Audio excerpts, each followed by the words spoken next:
یہ کریٹ کی جا سکتی ہے کہ اگر فیلڈ جو چیف آف ڈیفینس فورسز جو ہیں وہ پرنسپل ایڈوائزر کیا پرنسپل سیکورٹی ایڈوائزر ہو سکتے ہیں, پرنسپل ڈیفینس ایڈوائزر, ہاں ڈیفینس ایڈوائزر ہو سکتے ہیں, اور پھر وردی میں ماضی میں وزیر دفاع ہونا, وہ ساری چیزیں. اس کا مطلب یہ کہ وردی میں وہ حکومت کا حصہ بن جانا اس انداز میں, آگے جا کے پھر وردی میں کچھ اور بھی ہو سکتا ہے. یہ کنسپریسی تھیوری ہے, ایک شوشہ ہے. میں تو اس کو ٹھیک ہے نا, آج بھی یہی سمجھ رہا ہوں کہ دیکھیے یہ جو ختم ہو جائے گا, یہ جو یار وہ میری باری ہے کہ دوبارہ پھر لمبا ہو جاتا ہے.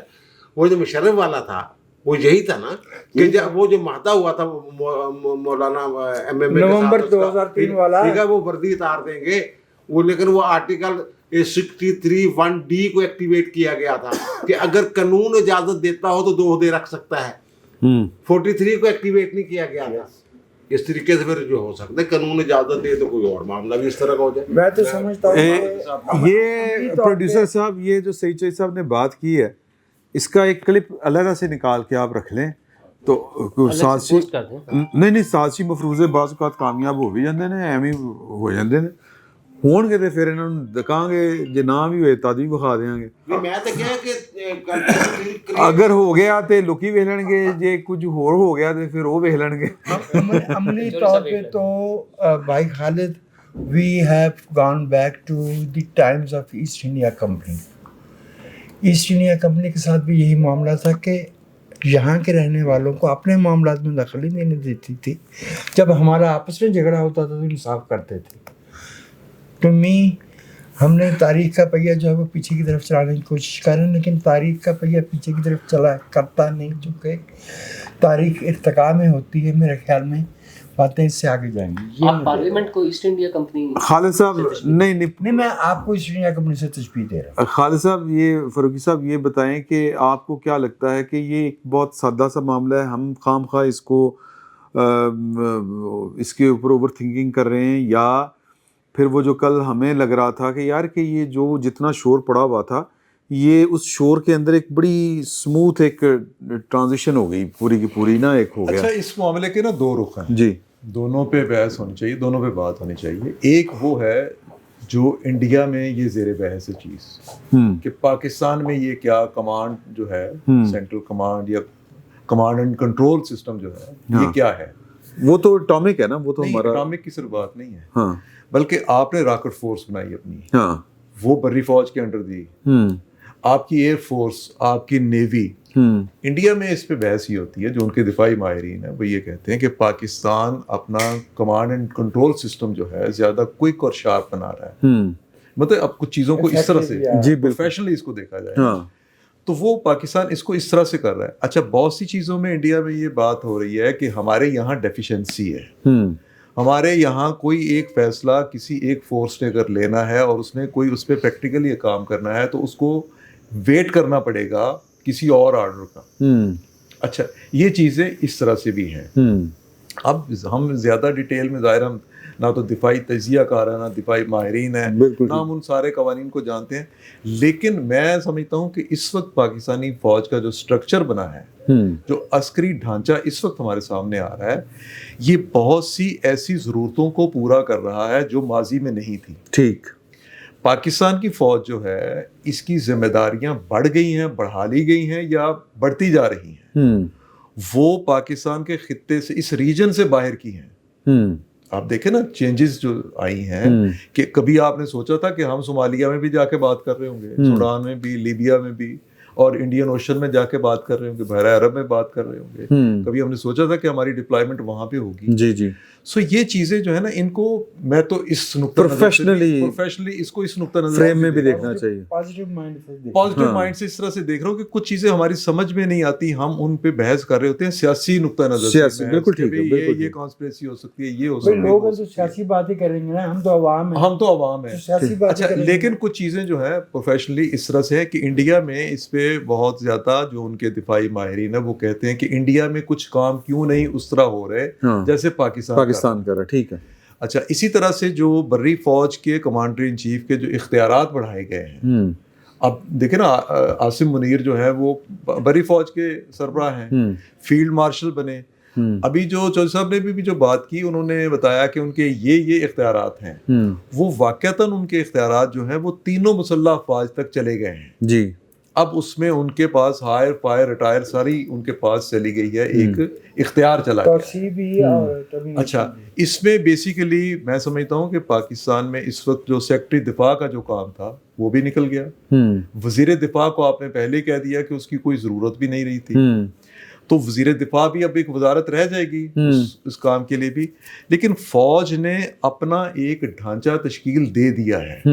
یہ فوج کا انٹرنل بھی بالکل ٹھیک ہے، اس نے ایک ڈھانچہ تشکیل دے دیا ہے. اس ڈھانچے میں وہ اب کیا کرتے ہیں، ایک قانون سازی ہوئی ہے، اس قانون کے اندر کیا کیا قوانین نکلتے ہیں. صدر کو انہوں نے کیا اختیار دیا ہے کہ صدر جس وقت چاہے اس پہ اب نئی قانون سازی، اس طرح نہیں صدر کا آرڈر آ جائے گا. اس کا مطلب ہے صدارتی حکم نامے کے ذریعے کوئی تبدیلی کی اگر ضرورت آتی ہے تو وہ اس میں آ جائے گی. یہ بہت سی چیزیں وہ ہیں جن سے ہم واقف ہی نہیں ہیں. ٹھیک بات، ہم ان کے بارے میں جانتے ہی نہیں ہیں. میں تو کم از کم نہیں جانتا. یہ ٹھیک بات. باقی لوگوں کو اگر دوستوں کو ہمیں بس ایک ہی اینگل کی سمجھ آ رہی ہے، وہ چونکہ دوسری بات یہ ہے کہ ہاں جی، دوسری بات یہ ہے کہ جو پاکستان کی جو اسٹیبلشمنٹ ہے، ملٹری اسٹیبلشمنٹ، اس کا پاکستان کی سیاست پر پورا اثر ہے. اور جو چیزیں آنے والے برسوں میں دیکھ رہا ہوں وہ یہ ہے کہ ملٹری اسٹیبلشمنٹ کا رول جو ہے یہ اور بڑھ جائے گا. اور ملٹری اسٹیبلشمنٹ کا رول جو بڑھے گا وہ اس لیے کہ پاکستان کی جو اسٹیٹ ہے یہ اپنے جہاں اپنے پاؤں رکھ رہی ہے وہاں پہ کچھ نئی ذمہ داریاں آ رہی ہیں. اب مجھے نہیں پتا کہ وہ بوجھ پاکستان کی اسٹیٹ برداشت کر پاتی ہے یا نہیں کر پاتی. ہم یہ فیصلہ درست کر رہے ہیں یا نہیں کر رہے. ہماری اسٹیٹ کے جو ذمہ داران ہیں انہوں نے اپنی برتھ کا کیا اندازہ لگایا ہے. کیا ایک کامیاب ریاست عسکری اعتبار سے کامیاب ریاست ہوتی ہے یا معاشی اعتبار سے کامیاب ریاست؟ جی بڑا ویلڈ پوائنٹ ہے یہ. معاشی اور عسکری اعتبار سے اگر تو دونوں میں توازن قائم رکھ سکے تو ہم بھی کامیاب ہو جائیں گے. اور اس میں بھی میں سمجھتا ہوں کہ اگر معاشی طور پہ آپ کامیاب ہو بھی جاتے ہیں تو آپ کو پھر بھی ایک توازن ایسے کو برقرار رکھنا ہے جس میں آج آپ نے اپنی اسٹیٹ کے جو لوگ ہیں، اسٹیک ہولڈر جو ہیں، ان کی حالت کو بہتر بنانا. آج ایک بڑی دلچسپ ایک اسٹیٹمنٹ جو ہے نا، جی وہ ایرانی اسپیکر ہے کالیباف جو ہے، جی ان کی آئی ہے. انہوں نے دیکھیے اپنی حکومت کو کیا ایڈوائز کیا ہے. انہوں نے اپنی حکومت کو یہ ایڈوائز کیا ہے کہ معاشی طور پہ اگر آپ فیل ہو گئے تو آپ کی حکومت نہیں رہے گی. وہ بھی اس نتیجے پر پہنچے ہیں. تو پاکستان میں یہ جتنی قانون سازی ہوتی ہے، جس طرح سے اسپیس کریٹ کی جاتی ہے، اس میں مجھے نہیں لگتا کہ کوئی نئی اور قانون سازی بھی ہو جائے تو اس نے پارلیمنٹ کو کیا متاثر کرنا ہے. پارلیمنٹ تو پہلے ہی جہاں پہ ہے وہ ہمیں وہاں پر ہے. اگر آپ جنرل باجوہ کو دیکھ لیں، جنرل کیانی کو دیکھ لیں یا کسی اور راحیل شریف کو دیکھ لیں، ان کی موجودگی میں بھی ہماری پارلیمنٹ اتنی ہی سہمی ہوئی تھی جتنی آج ہے. تو آپ ڈیزگنیشن چینج کرتے رہے، مطلب کوئی نئے عہدے بناتے رہے، ان عہدوں کو نئے اختیارات دیتے رہے. ہاں، کیا فوج کا انٹرنل جو سیٹ اپ ہے وہ ان ساری چیزوں کو اسی طرح سے ایکسیپٹ کر رہا ہے؟ یہ ان کے سوچنے کی بات ہے، ہمارے سوچنے کی بات ہے. ایک سوال میں کر لوں جی. خالد بھائی یہ بتا دیجئے کہ یہ جو ہماری معیشت کی موجودہ حالت ہے یہ ان ذمہ داریوں اور ان اختیارات کے ساتھ کورسپونڈ کر رہی ہے جو ہم اسیوم کر رہے ہیں؟ نہیں دیکھیے، میں تو بالکل نہیں سمجھتا کہ ہم اس وقت جس معاشی حالت میں ہیں ہم اپنے ڈیفنس بجٹ کو جو اس وقت جو چل رہا ہے، گزشتہ کئی سال سے چل رہا ہے، ہم تو اس ڈیفنس بجٹ کو منجمد کرنے پر مجبور ہو گئے تھے. اب ہمارا ڈیفنس بجٹ جو ہے وہ بڑھتا جائے گا، اور جب یہ بڑھتا جائے گا تو صرف اسٹیٹ کے سوچنے کی بات اور ذمہ داران کے سوچنے کی بات یہ ہے کہ آپ نے ڈیفنس بجٹ کے لیے جو آپ کو وسائل چاہیے، کیا آپ نے یہ صوبے بھی اسی وجہ سے نہیں ہم کرے 18ویں ترمیم کی ریورسل، اور پھر جو اس دفعہ بھی ہوا ہے. دیکھیے میں آپ کو ایک بات، ہم نے تھوڑا سا شیئر کم کیا صوبوں سے لیے پیسے. اب ہم صوبوں کی جب بات کرتے ہیں نا، میرا یہ خیال ہے کہ زیادہ قصور صوبوں کے وسائل کا نہیں، بنیادی طور پہ صوبائی حکومتوں کا ہے. معاملہ یہ تھا کہ جو NFC ایوارڈ نے پیسے دیے صوبوں کو، اس پہ کسی کو تکلیف نہیں ہونی چاہیے. ٹھیک. اچھا صوبے مضبوط ہوں گے تو وفاق بھی مضبوط ہوگا. انڈیا میں تھوڑا سا الٹ سسٹم ہے ویسے, وہاں وفاق کا حصہ شاید زیادہ ہے صوبوں کی نسبت. وہاں جو محاصل کی تقسیم ہوتی ہے انڈیا میں شاید ذرا مختلف ہے. لیکن پاکستان میں بنیادی طور پہ جو ہمارے وزرائے اعلیٰ ہیں وہ تمام وسائل پر قابض ہو گئے.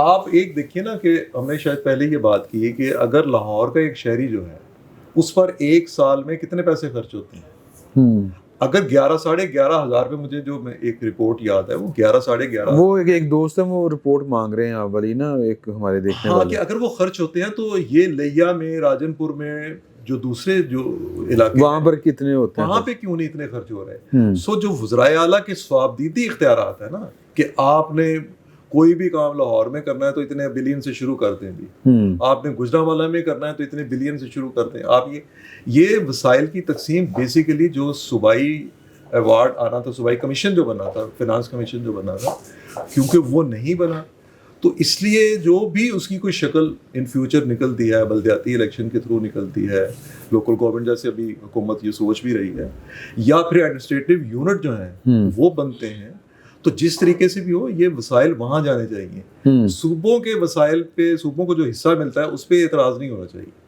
جو وزرائے اعلیٰ جس طریقے سے اس کو استعمال کرتے ہیں, جتنا وہ ان کا انہوں نے غصب کیا ہوا ہے سارا کچھ, وہ غلط ایک طریقہ کا. سر صوبوں کی بحث ٹھنڈی عارضی طور پر پڑی ہے یا آپ کو لگتا ہے کہ معاملات کہیں پر طے پا گئے ہیں؟ وہ دیکھیں نا پنجاب والے بہرحال ایک ہی صوبے میں نہیں تھے لوکل گورنمنٹ والے. ایک اطلاع یہ ہے کہ لوکل گورنمنٹس جو ہیں وہ پرویز مشرف صاحب والی کے اوپر کہیں نہ کہیں اتفاق رائے پیدا ہو گیا ہے, اسی وجہ سے کافی ساری چیزیں جو ہیں وہ بدل رہی ہیں. آپ کیا کہتے ہیں؟ ہاں نہیں بالکل ایسے ہی لگ رہا ہے کہ کچھ اتفاق ہو گیا.